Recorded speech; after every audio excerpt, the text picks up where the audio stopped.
It is not a coincidence, nor a mistake that they're releasing the files now.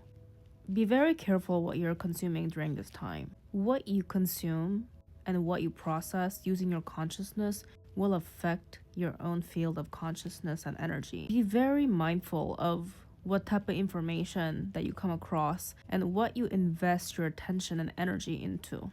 Be realistic enough to know that evil exists and you don't need evidence to know that. I mean, if you're going to turn a blind eye, you're going to turn a blind eye regardless, right? You don't have to actually see something to know that something could exist. If you're a human with relatively good amount of experience in your life, you know evil exists. There have been people who have been speaking about this topic for years, for over a decade. And these people got called a conspiracy theorist, called crazy.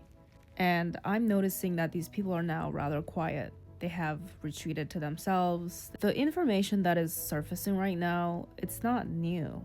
It is just being rehashed. It's being released publicly. The difference is that it was more veiled before and now it's just being publicized. But it didn't mean that this was absent. This was all along in the background, and the people who knew about it knew about it. And there's a reason that they're releasing this publicly.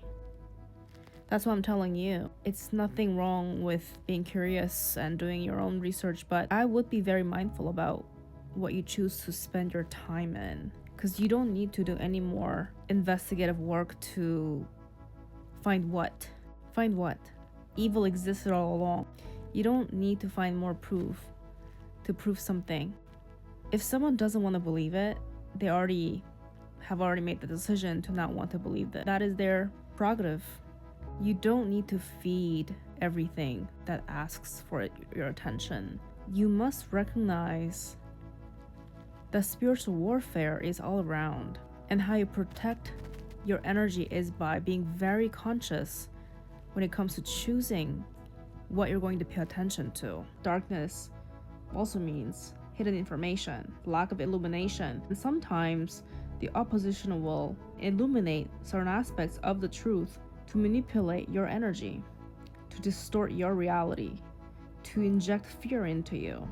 You have to take everything that happens in this physical world as a spiritual thing. Anything that has an influence over your perception of reality, you also get to control, or you rather decide how much control you're going to give it. So if you spend a lot of time looking into this, it's going to be very chilling. It's going to consume your mind. It's going to literally lower your energy. You might be filled with passion, a sense of justice, but you're also spending your own personal energy, letting that energy infect you. So again, this is not about encouraging you to ignore everything that's happening. I'm inviting you to acknowledge everything that's happening, and therefore being very intentional about how you choose to utilize your energy. That's how you practice your sovereignty.